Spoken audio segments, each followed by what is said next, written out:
Olhem bem para esse belo rosto. Por que 22? Porque eu tenho uma pergunta para você que está me assistindo nesse momento. Você acha o Thiagão um torcedor carente? Eu sou carente? Porque, cara, tem torcedor do Vasco que tá passando do ponto. Tá passando do ponto. O que aconteceu, Thiagão? A gente vai debater aqui mais uma vez sobre Verratti. Até destacando aqui uma conversa dele, né, com um torcedor que a gente acompanha aí, que tem uma página bem grande no Insta, né, ele falando, colocando ali a visão dele e tudo mais, que honrou a camisa e as críticas fazem parte, né, do trabalho dele. E destacar aqui uma página também que até de você entendeu? Ele tá chamando os torcedores. Porque segundo ele, quem tirou o Verratti do Vasco nesse momento foi a minoria. Foi os torcedores que pegam no pé do Verratti. Mas isso é uma carência, assim, que, cara, consome a pessoa, que eu não sei o que tá acontecendo. Então, assim, eu sou carente? Eu falo pra vocês que eu sou carente, mas, gente, vamos controlar. Vamos controlar a carência. Alimentação, exercício, corrida, treino, leitura, assistir o Thiagão. Vou dar um conselho aqui pra galera da carência. É muita carência, gente. É muita carência. Vai por mim, gente. Vai por mim. Vamos destacar aqui também, família, o jogo de amanhã contra o Nova Iguaçu e o provável Vasco que vai encarar esse Nova Iguaçu. Falar um pouco aqui do Ryan, do Sforza e, claro, falar de um jogador que basicamente chega aí, né, pra ser opção. Na verdade, até acho que vai ser titular. Principalmente, claro, se o Ryan sair, se o Ryan sair. Se o Ryan não sair, eu não acho. Mas, então o Brenner chega para ser opção no lugar do Verratti. E aí eu vou trazer aqui uma análise do Felipe, futebol sem clichê, scout, pra gente falar um pouco mais também do Brenner no time do Vasco, família. Então chega aí que tem muita resenha pra gente encerrar esse sabadão. Mas antes, deixa eu te pedir aquela moral. Se não for inscrito aqui no canal Vasco em Família, se inscreve, deixa o like, comenta, raipa o vídeo pra fortalecer o trabalho do Thiagão. Família, vamos seguir a nossa resenha e rapidamente destacar essa daqui, ó. Tajeres tenta a contratação de Juan Sforza. Estão dizendo aqui, na verdade, é o Germán Garcia Crova. A negociação com o Vasco não é fácil, mas o clube argentino está se esforçando. Família, de repente, assim, não é fácil no sentido da parte financeira, né? Tecnicamente falando, o Vasco não conta com o Sforza.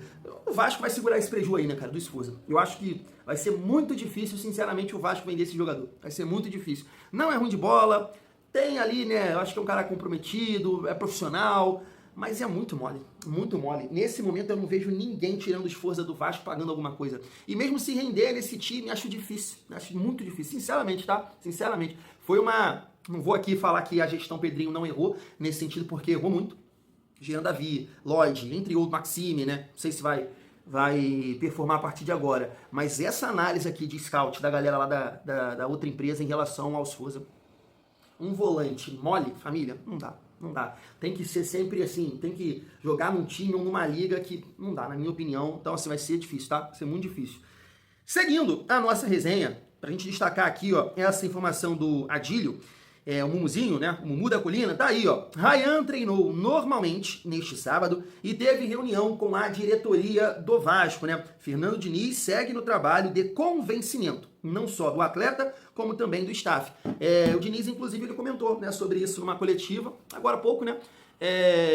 Esses dias, falando que até também já trocou uma ideia com o pai, com a mãe.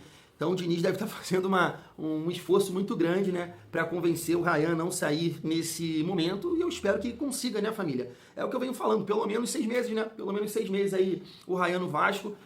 O Diniz sonha com o Ryan a temporada inteira, né, de 2026. E é verdade, cara, o Ryan, assim, saindo, né, no ano que vem, ele ainda vai ter 20 anos. 20 anos, muito novo, cara, muito novo.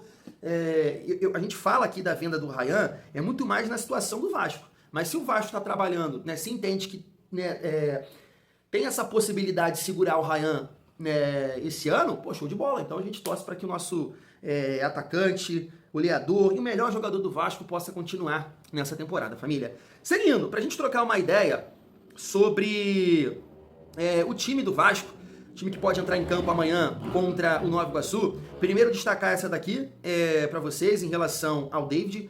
Caso negociação com o Vitória evolua, David deve ficar fora da relação contra o Nova Iguaçu. E assim, família, o David vem treinando como titular, né, para essa partida. Eu esqueci de colocar aqui o provável Vasco que vai entrar em campo amanhã, mas eu deixei separado aqui. Vamos lá, ó. Provável Vasco: Léo Jardim, Pumita, Alan Saldívia, Lucas Freitas e Vitor Luiz.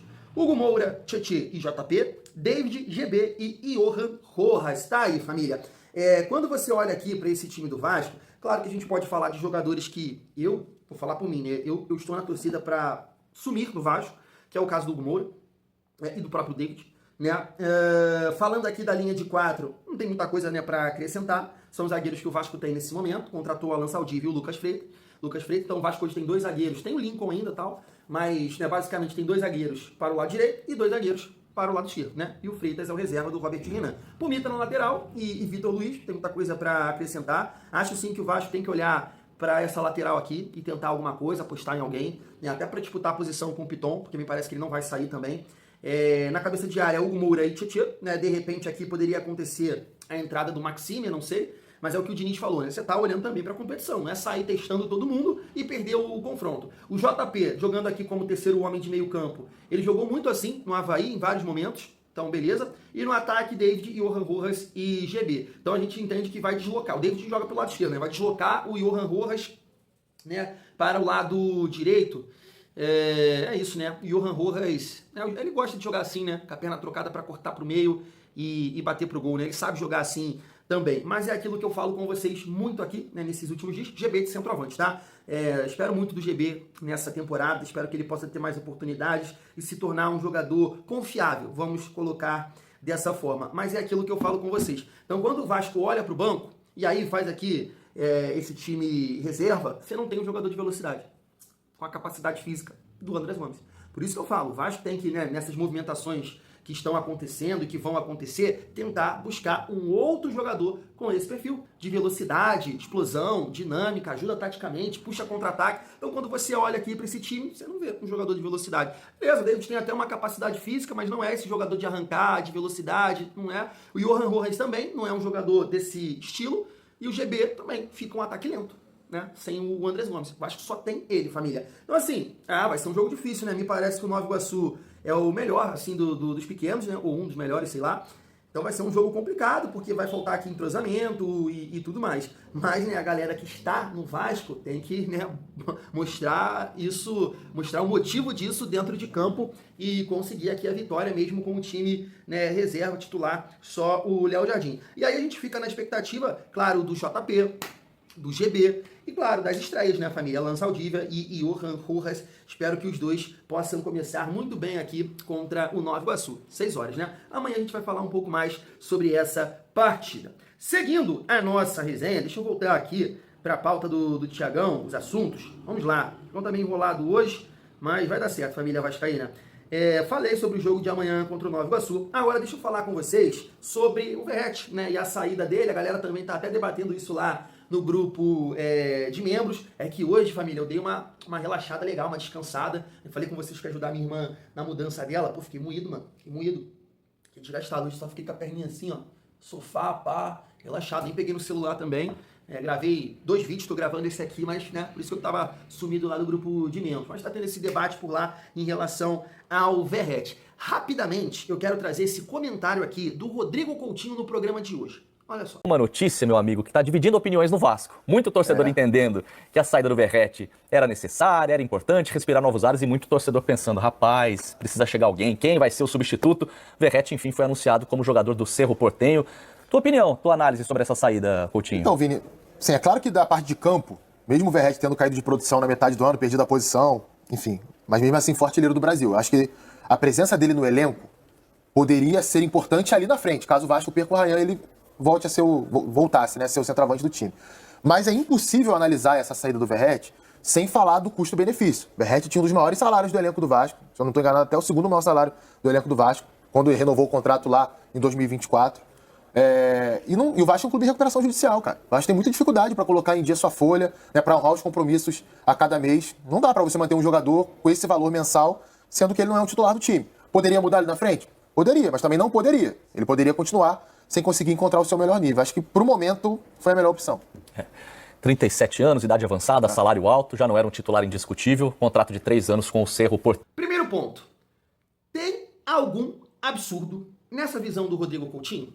Ah, mas ele é da Globo. Família, tem muita coisa que irrita a gente, né, que vem da Globo. Mas aí é um comentário que a Globo influenciou nisso aí? Não tem sentido no que ele tá falando? Tem algum absurdo? Tem gente de marcação? Tem gente que tá fazendo o Verratti sair do Vasco? Não tem, gente. Tem. E aí deixa eu mostrar aqui pra vocês essa conversa que o Léo até colocou lá no Insta dele, ó. Da minha parte, sempre gratidão, Verratti, tá? Você pode ver aí, ó. Com a torcida. As críticas fazem parte da vida e do meu trabalho. O torcedor se expressa e eu respeito. Não sou o melhor do mundo depois de fazer mais de 50 gols com essa camisa. E também não vou ser uma merda quando for a minha vez de errar.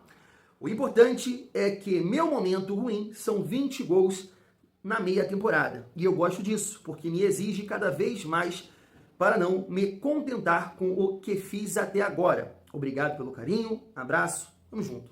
Tá aí, né? Com certeza tá ali chateado com algumas críticas, né, que ele sofreu na reta final de 2025. E aí eu me deparei com essa página aqui, que eu até sigo e gosto das postagens e tudo mais. Recentemente eu vi uma postagem dele falando do PH, que eu até concordei, então não tem nada contra. Mas família, se você ver a postagem e ler, cara, parece que o amigo está falando do Roberto Dinamite. Roberto Dinamite, parece. Parece que ele está falando do maior ídolo da história do Vasco. O texto dele para o Verratti parece o Roberto Dinamite. Ó, quer ver? Até é porque sumiu aqui. Mas ele, ó, a minoria conseguiu novamente, como ele sempre consegue. Ele quer dizer que uma parte da torcida queima jogadores, atrapalha o desenvolvimento e tá ajudando na saída do Verratti do Vasco. Ele usa o termo até Ele fala isso para essa minoria. E aí a carapuça serviu, porque eu sou a favor da saída do Verratti. Eu pedi o Verratti no banco no ano passado, mas nunca faltei com respeito. Gratidão sempre, porque sei da importância dele. Se não fosse ele, o Vasco estaria na segunda divisão. 24 levou a gente, junto com o Léo Jardim e Piton, para a semifinal da Copa do Brasil. E esse ano ainda foi importante. Como é que eu vou ser ingrato com um cara desse? Como é que eu vou ser ingrato? Mas eu não coloco o jogador acima do clube, como alguns fazem. É somente isso. Somente isso. E aí, quando, cara, levantam essa questão sobre a torcida do Vasco, cara, eu não tô defendendo o torcedor. Eu não tô jogando pra torcida. É porque eu acompanho o futebol. É simples assim. Eu acompanho de um modo geral, não somente do Vasco. Então, quando eu vejo um torcedor falar que a torcida queima jogador, cara, isso é absurdo, gente. Eu bato nessa tecla aqui. O cara que fala isso não acompanha futebol. Não acompanha futebol. Porque é assim em todo lugar. Quem viu ou quem ouviu falar do que aconteceu hoje com o Real Madrid. Real Madrid com o Vinícius Júnior, que já ganhou, sei lá, 2, 3 Ligas dos Campeões, foi eleito melhor do mundo recentemente. O cara foi vaiado no aquecimento, durante o jogo, no final do jogo. O Real Madrid vaiando o cara, que já ganhou títulos e títulos por lá. Isso acontece no rival, isso acontece no Flucê, isso acontece no bairro. Ou você não lembra do Marlon Freitas, que quase acertou com o Vasco, estava pensando em jogar no Vasco porque os caras estavam atazanando a vida dele. Isso acontece em todo lugar. Agora, o que não acontece em todo lugar nesse mundo de meu Deus, eu não vou nem falar que é o caso do Verratti, porque ele é muito bom na bola aérea, mas é limitadíssimo. O que não acontece em outras torcidas nesse mundo de meu Deus é fazer o que o torcedor do Vasco faz. Pegar jogadores limitadíssimos que entregam alguma coisa e a gente exalta eles. E faz eles sentirem o que eles não vão ter na vida deles em lugar nenhum desse mundo.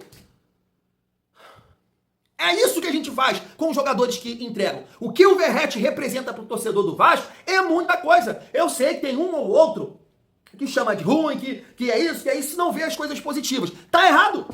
Esse torcedor tá errado. Agora o torcedor que tá olhando pro Verratti, pro desempenho, pra reta final, pros adversários, que tá vendo o jogo, a limitação que o Vasco tem quando tá com ele em campo, que é só bola aérea, não consegue participar da dinâmica do jogo, tem um salário muito alto, e você acha que a gente é desgramado porque defende a saída do Verratti, tá faltando com respeito. Gente, o Verratti não tá saindo do Vasco pra jogar aqui no Queimados FC não, né, pra fazer uma partida, pra relembrar, né, fazer uma partida de, sei lá como é que fala, relembrando o Flucê contra Queimados na Série C. Não, o Verratti escolheu sair do Vasco. O Verratti escolheu, ele escolheu, porque lá no Cerro Porteño 3 anos de contrato, um salário parecido com o Vasco. Então, pra carreira dele, foi excelente. Não foi torcedor que tá tirando o Verratti do Vasco, não, minha gente. Aí eu pergunto pra vocês, pro cara que escreveu isso aqui, você renovaria com o Verratti? Você daria mais 2 anos de contrato pro Verratti? Você daria? O Verratti hoje é titular do Vasco? Você barra alguém do ataque do Vasco pra botar o Verratti? Você faz isso? Não, você não faz isso. Eu tenho certeza que você não faz. Eu tenho certeza. Com o Rayan, Nuno e Andrés Gomes. Você barra alguém ali pra botar o Verratti. Verratti hoje é um reserva que ganha muito bem e a idade está pesando já. Já tá pesando. Então você faria isso hoje? Você é a favor do Vasco pegar e dar 3 anos, mais 2 anos de contrato pro Verratti pra tentar igualar o que o Cerro tá fazendo lá? Você é a favor disso? Irmão, você tá colocando o Verratti acima do Vasco. Você tá colocando o Verratti acima do Vasco. É minha opinião. É minha opinião. Então a carência que eu tenho, eu sou um torcedor carente, mas eu vejo muita gente. E eu não sei a idade do amigo que escreveu isso aqui, tá? Mas eu fico assim, eu entendo o torcedor que é da minha geração. Tá? Da minha geração e a galera que é mais nova, tá? Eu entendo. Eu entendo, porque da minha geração a gente viu pouquíssimas coisas. Pouquíssimas coisas. O vascaíno da minha geração e a galera mais nova tem pouquíssimos ídolos. Então tem que se agarrar em qualquer coisa. Gente, mas não. Mas não. Eu ainda, tenho 34 anos, eu acompanhei sem entender muito, mas acompanhei 97, 98, 2000, 2011 também eu achei um time forte. Então eu não tô com essa carência toda pra pegar um jogador importante, mas limitado, e exaltar ele e colocar ele acima da instituição. Eu não posso fazer isso. Não dá pra fazer isso. Essa página aqui, ele conseguiu, transmitir um sentimento que eu falei assim, calma aí, cara. Ele tá falando do Roberto Dinamite? Pô, o torcedor não tirou o Verratti do Vasco. Não foi o torcedor. O Verratti escolheu. Aceitem isso. Aceitem isso, porque você não chega agora e vai falar que o Vasco deveria dar mais 2 anos de contrato. Você não pode fazer isso. Você não pode fazer isso com o Vasco. Você não pode chegar um jogador com 40 anos. A tendência, infelizmente, cara, infelizmente, é o Verratti não conseguir o desempenho cair. É isso. No nível de futebol do Vasco, no nível de futebol brasileiro, é isso. Aí não, aí vai chegar e vai marcar 10, 12 gols já no Campeonato Paraguaio, aí chegar a gente, aí, tá vendo? Gente, em 3 meses de pré-temporada, eu vou fazer gol no Campeonato Paraguaio. Eu vou fazer gol no Campeonato Paraguaio. Eu tava vendo uma postagem hoje também, o cara pontuando no Nacional, é o Roque Santa Cruz, Nacional do Paraguai, com 42. No Olímpia, agora eu não lembro o time, é o Cardoso. No outro time é o Sebastião Ferreira. No Cerro Verratti. Então assim, gente, eu sou muito grato. Muito grato. Verratti tá no meu coração. Dá pra ver que nas palavras dele ali, ele tá chateado, ele tá bolado com alguns torcedores. Mas Verratti faz parte, irmão. Faz parte. Citei aqui um exemplo. O cara que já ganhou 2, 3 ligas dos campeões lá, que foi eleito o melhor do mundo, ele foi muito vaiado hoje. Muito vaiado. É isso, faz parte da carreira. Ou a gente tem que passar a amar o cara independente. É sempre... Não pode pedir ele no banco. Não dá. Desculpa, tá?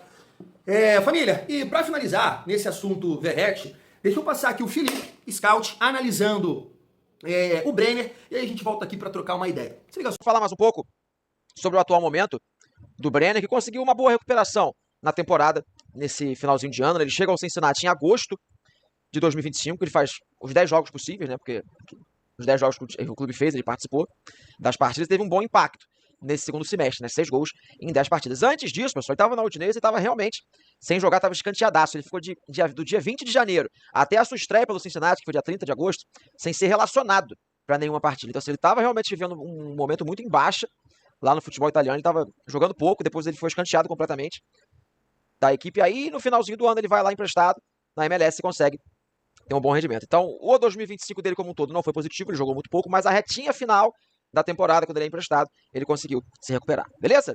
E quando a gente fala, galera, das características do jogador, que talvez a parte mais legal, mais interessante do nosso vídeo, né? Então vem pra tela com o mapa de movimentação, o mapa de calor do Brenner, nesse ano de 2025, e o Brenner é um centroavante, tá bom, pessoal? Ele não é aquele cara grandalhão, ele tem 1,75 m, como nós falamos no começo do vídeo, é aquele famoso centroavante de bastante mobilidade.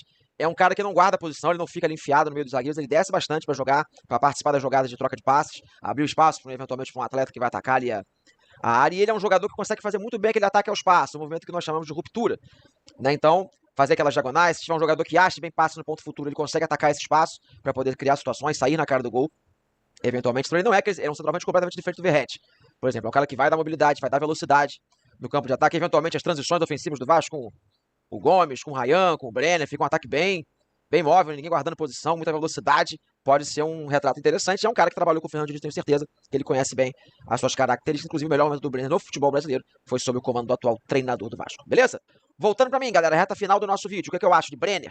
Possivelmente reforçando o Vasco, é um nome que me agrada, tá bom? Claro que é um jogador que tem uma certa tem certas oscilações na carreira, algumas temporadas muito boas, algumas muito abaixo, com baixa minutagem, com poucos gols, né? Mas é um cara brasileiro, né? Ou seja, não vai contar com vaga de gringo, a parte de adaptação ao nosso futebol tende a ser mais tranquila do que se tivesse vindo um estrangeiro, né? Jogando na América do Sul. É um cara que conhece o Fernando Diniz, ele tem características que eu acho que podem agregar no jogo do Vasco, como eu falei anteriormente, de boa velocidade, um cara que não guarda a posição, acho que no modelo de Fernando Diniz isso pode funcionar. Não acho que é aquele cara que vai chegar talvez para ser um dos melhores centroavantes do futebol brasileiro, mas acho que é um cara que pode ajudar bastante, então é uma aposta legal que o Vasco está fazendo. Vamos ver quais vão ser os custos dessa negociação, tá bom? Tá aí, família. Assim, o Brenner é um jogador que tem recurso, que tem talento. Como ele muito bem falou aí, é um jogador que já trabalhou com o Fernando Diniz, né? Ficou um período sem jogar em 2025, mas na reta final, tipo o Andrés Gomes, né, no Vasco, não estava jogando lá na França, e aí veio pro Vasco, esse período também, né, 4 meses, e conseguiu, né, jogar muito bem, e hoje o Vasco está até comprando o jogador. Então, a gente torce para que a temporada de 2026 possa ser uma virada de chave pro Brenner, né, que tem potencial, que é bom jogador, não é um jogador ruim, né, não é um jogador que não tem talento, que não, poxa, não tem na condição de finalizar, tabelar, associar, mas a gente nunca sabe, né, a gente nunca sabe se o jogador vai chegar, vai render, a coisa vai encaixar, vai fluir. A gente torce para que isso possa acontecer, porque nesse momento, né, a gente está vivendo aí essas indefinições. Na verdade, uma situação já foi definida, que é a saída do Verratti, e claro que o Vasco agora tem que buscar um jogador, digo, no mercado, ou potencializar o que você já tem, oportunizar e desenvolver, que é o caso do GB que está ali, e eu vejo potencial no GB. Talvez não entregue o número de gols do Verratti, mas possa ser um cara mais participativo no ataque e esses gols, né, serem distribuídos. Isso pode acontecer também, que é uma tabela, é um lançamento, é sair, é girar, tocar, uma jogada que, cansei de ver isso, né, o Verratti chegava para sair da área, para fazer a parede, e não dar segmento à jogada, e dominar, e arrancar a falta, porque ele não tem qualidade, ele é brabo dentro da área, quando sai, é jogadas mortas, é isso que acontecia. Então o GB eu acho que tem mais esse potencial, né, ou né, tentar um outro jogador também. Claro, tudo isso a gente está falando aqui, família vascaína, a gente tem que colocar também a situação do Ryan, né? Porque o Ryan ficando, o Brenner, eu não vejo o Brenner como titular do Vasco.